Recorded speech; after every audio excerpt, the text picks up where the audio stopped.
Not just laid off in a typical fashion, in such a public spectacle. And the whole world has to watch you and witness you now go from that height to that uncertainty. I didn't say decline. I didn't say a bad place. I said uncertainty. And today, with the help of Marcellus Wiley, I'm going to explain to you just exactly why that's happening.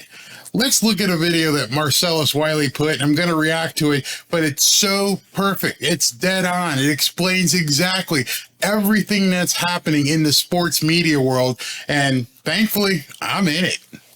Let's look at that video. What is really going on in sports journalism, all right? So for those in the industry, we all know that we were reminded painfully on Friday of just how cutthroat the business side of sports media can be.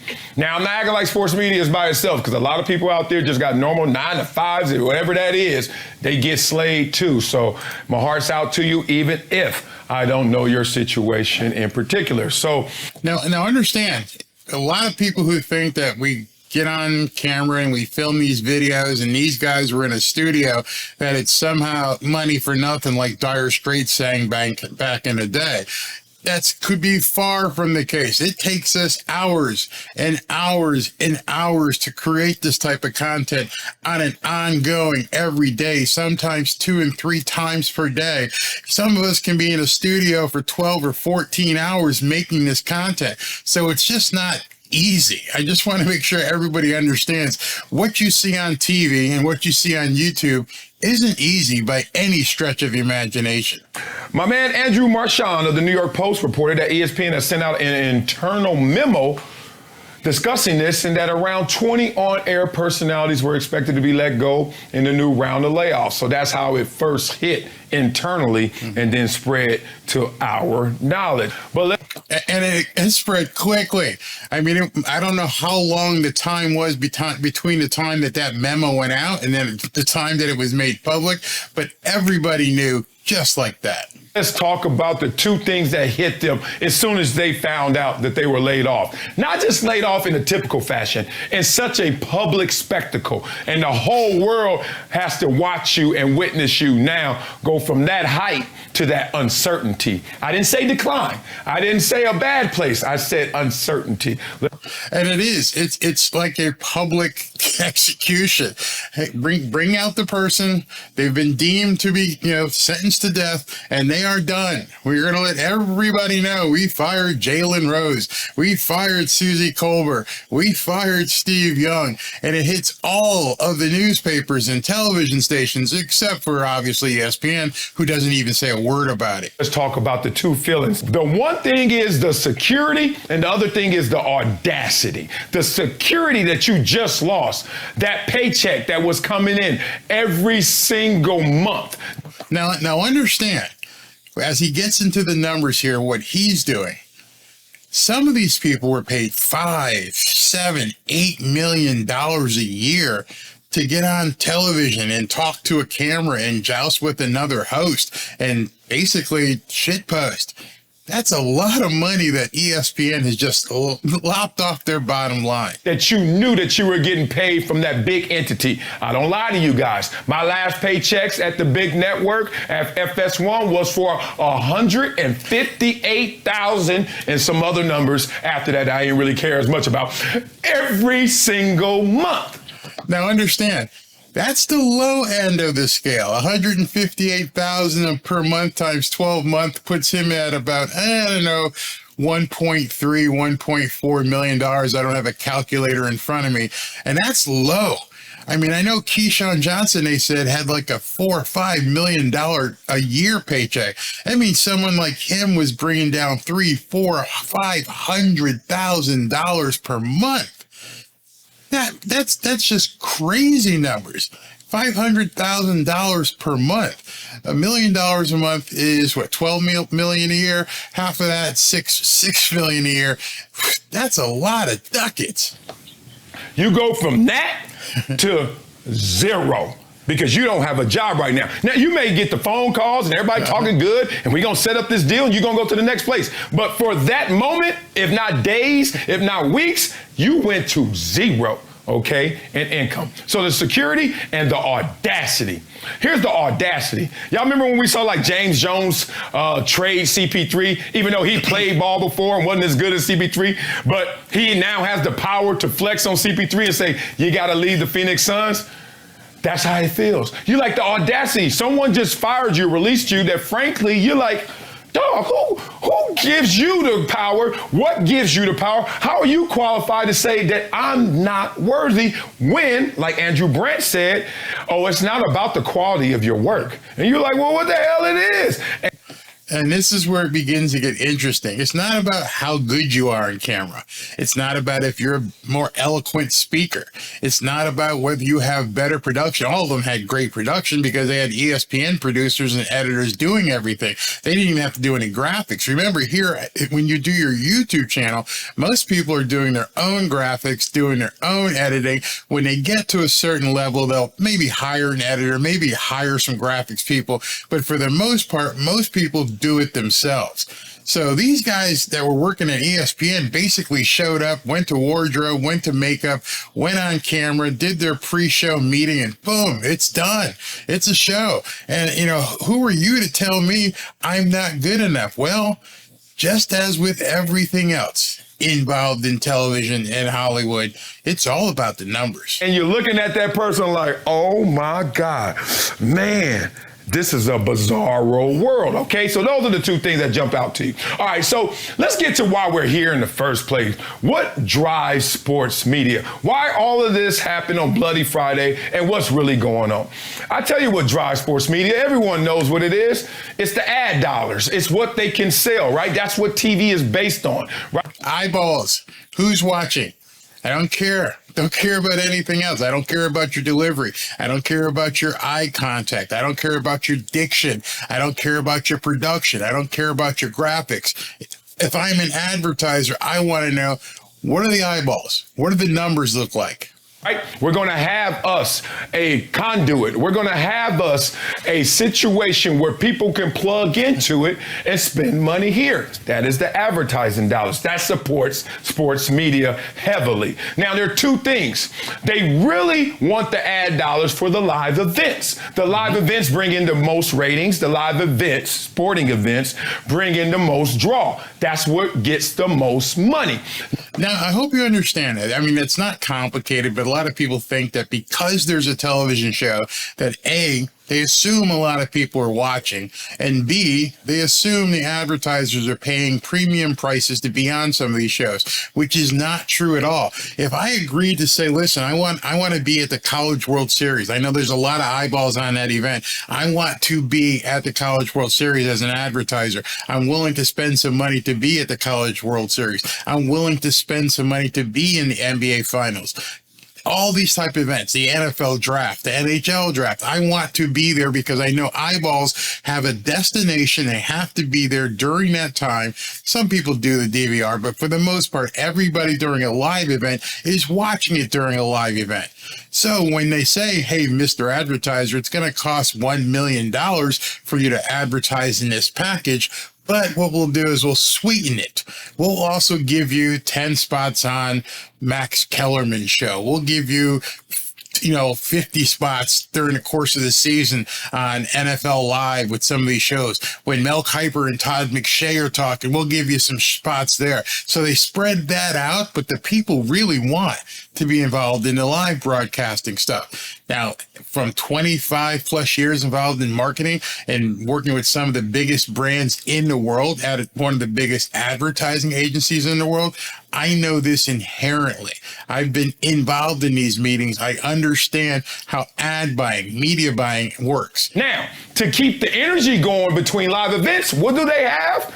Daily shows. Those daily shows were created because they need to keep the interest high for those live events and to give storyline. So what's happened to those ad dollars? In this economy especially, they're shrinking, and even before this economy, they've been splintered. They are going everywhere. How? Influencer marketing, right?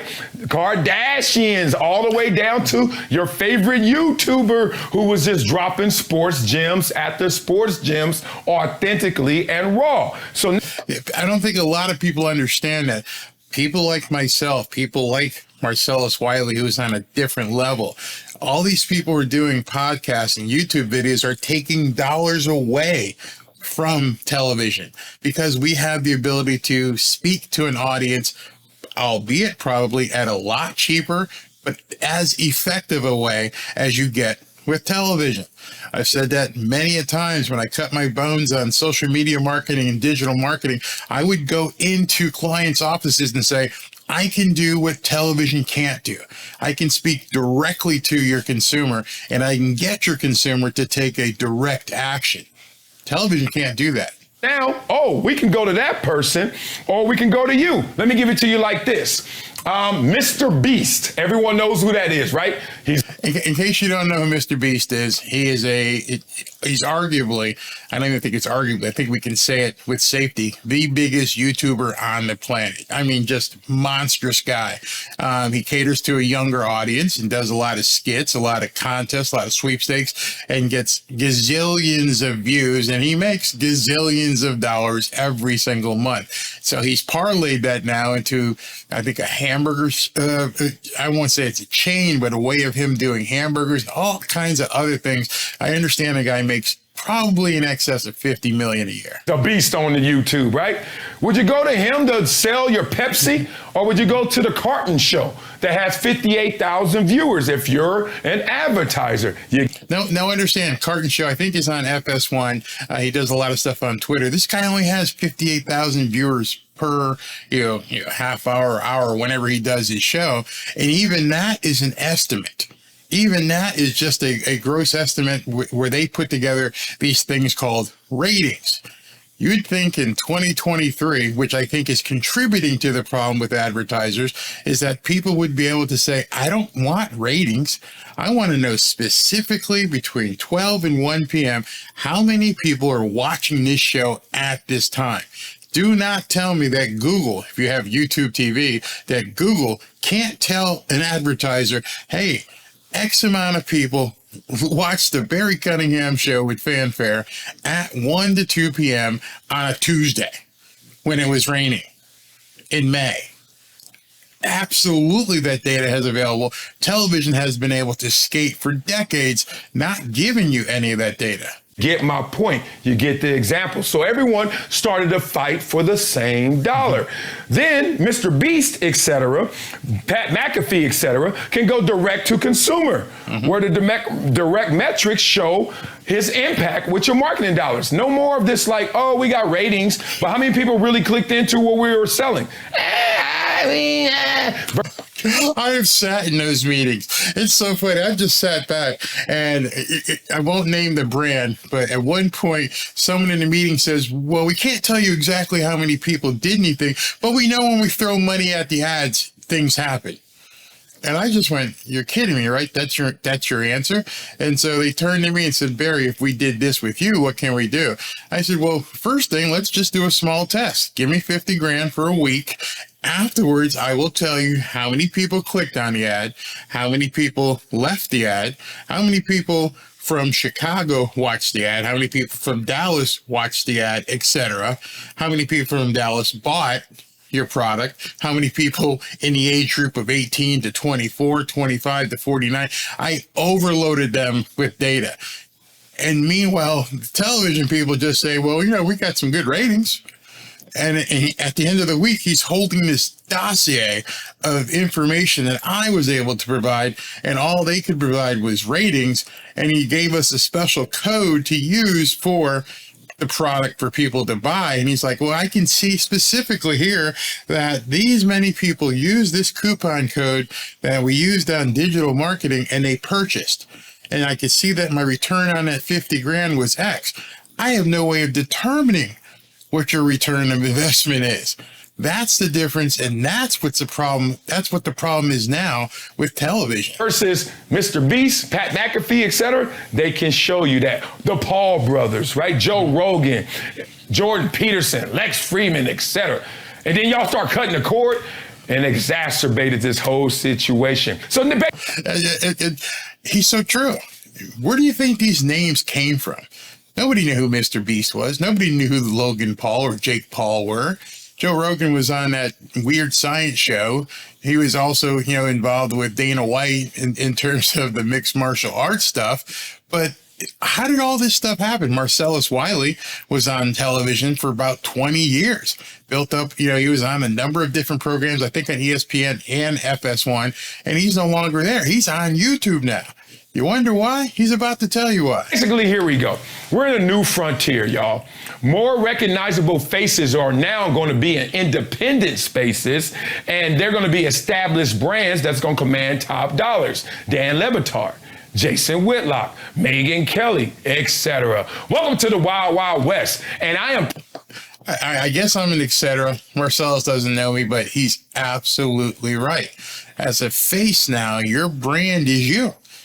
You are a brand, and that's what people don't understand. I don't need ESPN. I don't need Fox Sports 1. Twitter, YouTube, etc. have given us the ability to be our own brands at this point, and television is missing it. Actually, these guys who just got fired, they should look at it as a blessing. An absolute blessing. If you have the chops, if you are that good, if you can write your own material, if you can be engaging on camera, you don't need ESPN. Proud of you guys for making me proud of myself for in 5 months. I've been doing this for 5 months. Okay, he's going to drop something here that's just going to blow you away.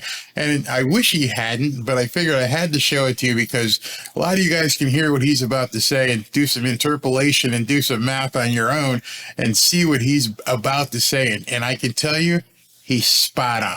86,000 subscribers. Went from that zero paycheck just in this lane alone to over $700,000 I'm getting a year on pace. So what he's saying is in the last 5 months since he's been doing his YouTube show, he can see that the pace of his income, which you can begin to chart rather quickly once you begin getting monetization and you can see what your views are, you can actually see and forecast your revenue. At this point, I know what my revenue is going to be. But the better part is I know where I want my revenue to be, so I know what I need to do. That's why I decided, 2 months ago that I was going to broaden my content, start talking about some different things, be more of a feature sports journalist per se, start talking about other things because just staying in a Miami Dolphins box is crippling. I mean, I would be reaching this audience instead of this audience. And that's what he does. That's what Megyn Kelly does. That's what, what's his name? Mike Florio does. That's what these guys do. They reach a much bigger audience. They may not do as much views per video, but over the span of time, you can do a lot more videos, talk about a lot more subjects where you can see your income and your viewership rise. And that's what advertisers want. They want the eyeballs.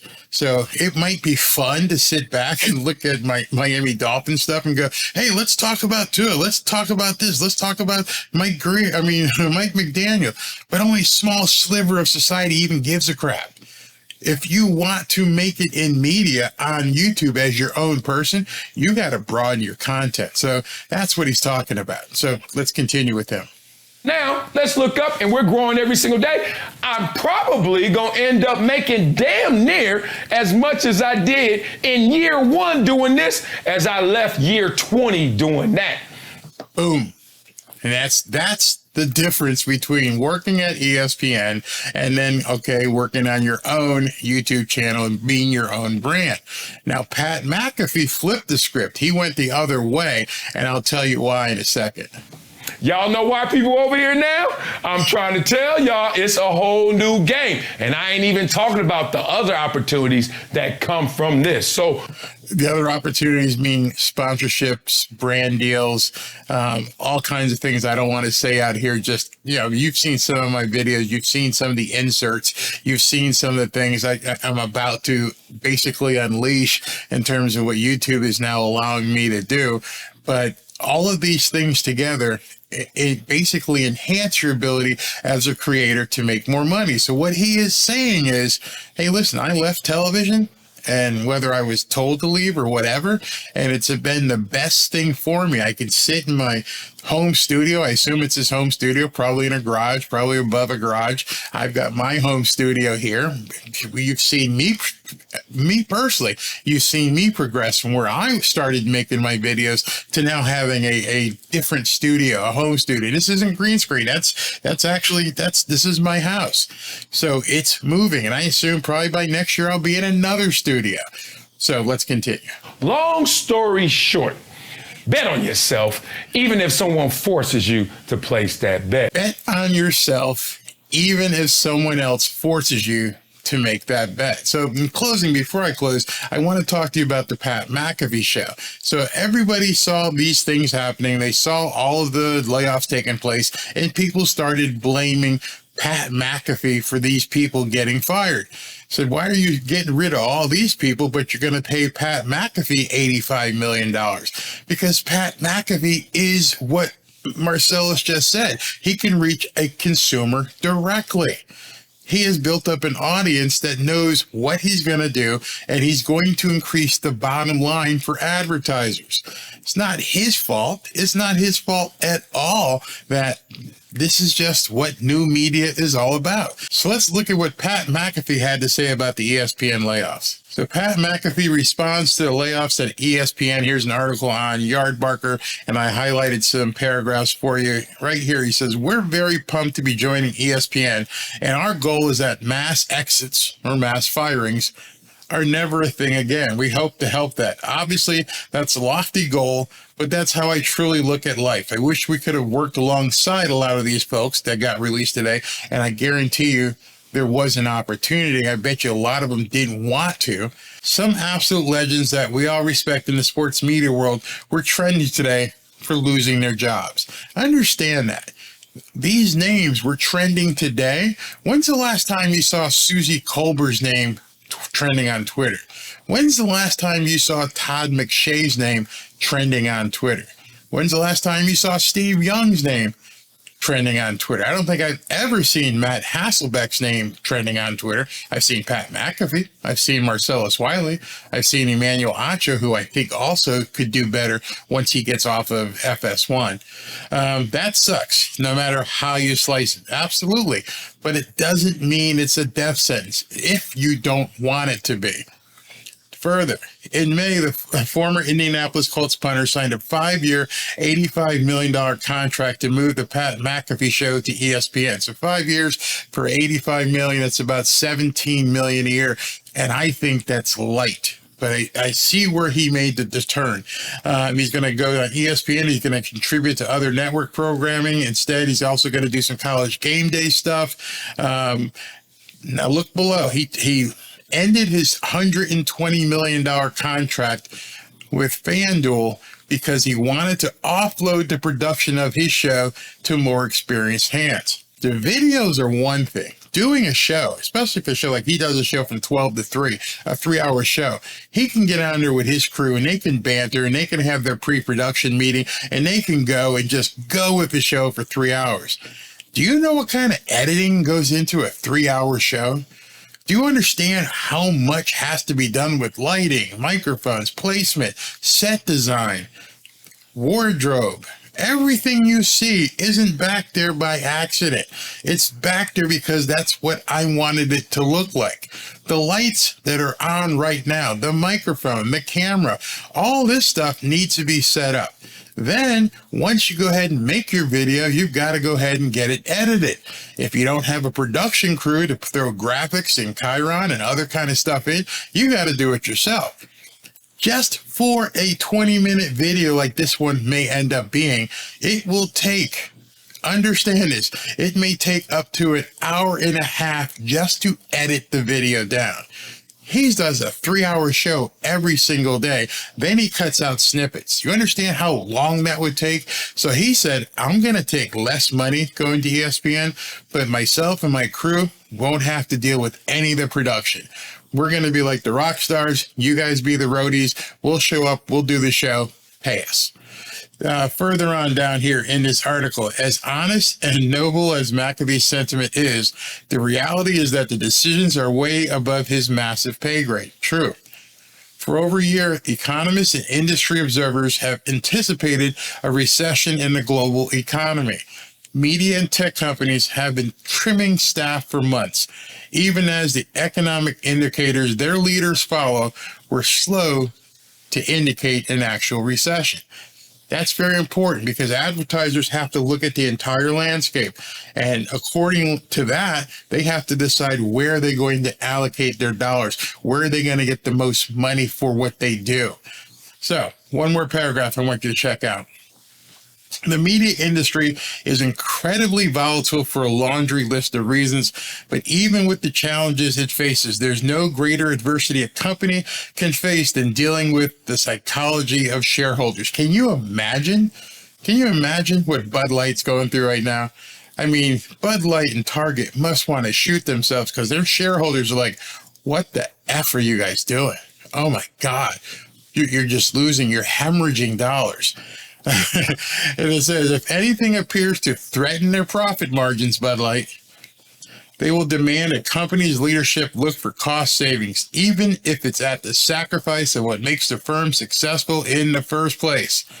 Hey, ESPN, I understand, this is what made you guys successful, having all these different on-air personalities, but at this point, you're a Disney subsidiary, you're losing money hand over fist. Cut, because right now your bottom line is to shareholders, not stakeholders, to shareholders. Your bottom line is to make sure that we make money. And if we can't make money, we won't invest and we will sell your stock and you're going to go bam.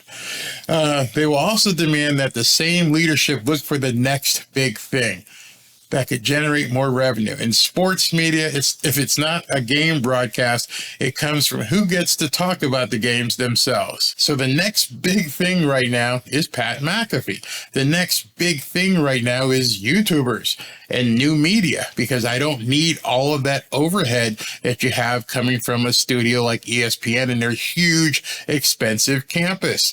We can talk to people directly. I can say right now, I will give the next 5 people who message me X, Y, or Z, and people will do it. People will send me information. I had a guy ask me in one of the comments, hey, is there any way you can help me out with tickets? I said, go ahead and email me. And every single video down below in this video is my phone number, my text. You can go ahead and text me. You can't do that on television. Yeah, you can put a line up there. You could put a phone line and say, hey, text me at X, Y, and Z. I know Jesse Waters at Fox does that. I knew Tucker had done something like that, but that's a whole nother level of complexity that you have to integrate. Can you imagine with Tucker Carlson and what he's doing right now on his own? The people at Fox must be just going, oh my God, what did we do? It's the exact same thing. ESPN cut a personality. Fox cut a personality. Tucker's like, hey, I'm my own brand. I'm just going to start making my own content. You know what? I'm going to make more than even what Marcellus Wiley is talking about. He's probably going to make 5 or 6x what Marcellus Wiley is going to talk about. You can just look at the numbers. The one thing about new media is you can just simply look at numbers. You can't do that with ESPN. You have no idea what they're doing. You have no idea how many people watch. They've got some ratings analogy. Everybody can see, hey, Twitter, you got this many views. You may not believe those numbers. An advertiser may ask for further verification, but I guarantee you, if Tucker, an advertiser went to Tucker and said, listen, we see that you're getting 50 million people to watch one of your 10-minute videos, but we don't know how much of that is fake.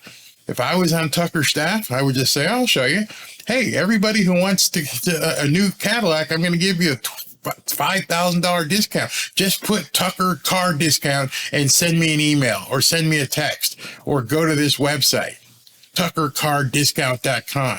Hey, Marcellus Wiley, blah, blah, blah. Same thing. Hey, Barry, what can you do? Oh, I can just create a website. I can tell people to go to that website, and we're going to convert these people into paying customers.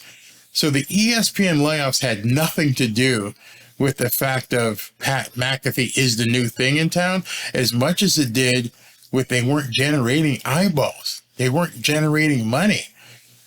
It's simple. I mean, Max Kellerman, that show, I mean, he must have friends at ESPN. I think he's been on 2 or 3, 4 different shows on that network. And all of them keep getting canceled. But what's that guy's name? Bomani Jones just got his 4th show canceled.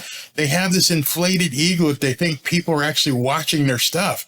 There's nobody watching. And there's a reason why they're not on YouTube. There's a reason why they're not on Twitter. There's a reason why they're not doing this. Is because they know. Now you see what Megyn Kelly's doing. You see what Marcellus Wiley's doing. You see what Jason Whitlock is doing. You see what Pat McAfee is doing.